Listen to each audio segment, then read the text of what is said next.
Hello friends, అందరూ బాగున్నారా? ఈ రోజు మా నేస్తం గురించి నేను మీకు ఒక చిన్న కథ చెబుతాను, వినండి. అదేంటంటే, ఒక ఊరిలో విశాల్ అనే ఒక 5 సంవత్సరాల అబ్బాయి. ఆ అబ్బాయి స్కూల్ నుండి వచ్చాక హోంవర్క్లన్నీ చేసుకున్న తర్వాత రోజు కాసేపు వాళ్ళ ఇంటికి దగ్గరలో ఉన్న ఒక గార్డెన్ కు వెళ్ళి ఆడుకునేవాడు. ఇలా చాలా రోజుల నుండి క్రమం తప్పకుండా జరుగుతోంది. అయితే ఎప్పటిలాగే విశాల్ ఆడుకుంటున్న సమయంలో అతనికి ఆ గార్డెన్ లో ఒక ఎలుక కనబడింది.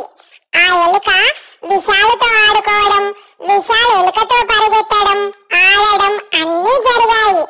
అయితే గార్డెన్ లో ఆట ముగిసాక విశాల్ ఎలుకను ఆ గార్డెన్ లోనే వదిలిపెట్టి తన ఇంటికి చేరుకున్నాడు.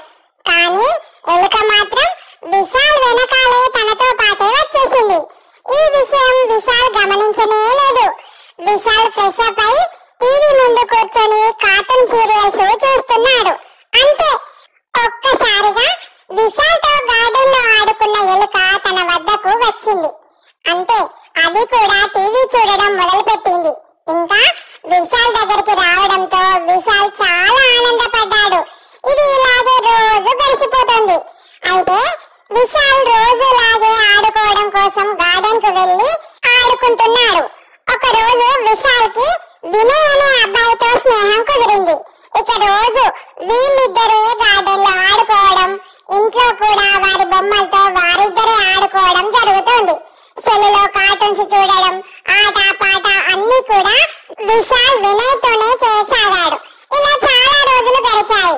ఎలుకతో విశాల్ ఆడటం లేదు, ఎలుకను పట్టించుకోవడమే లేదు.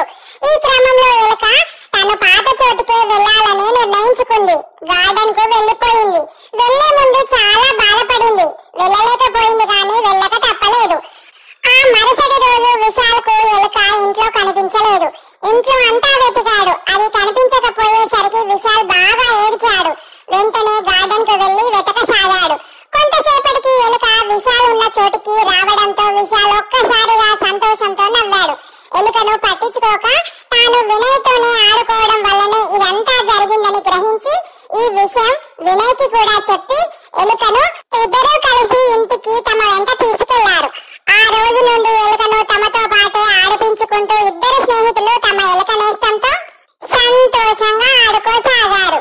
మా ఎలుక నేస్తాన్ని విశాల్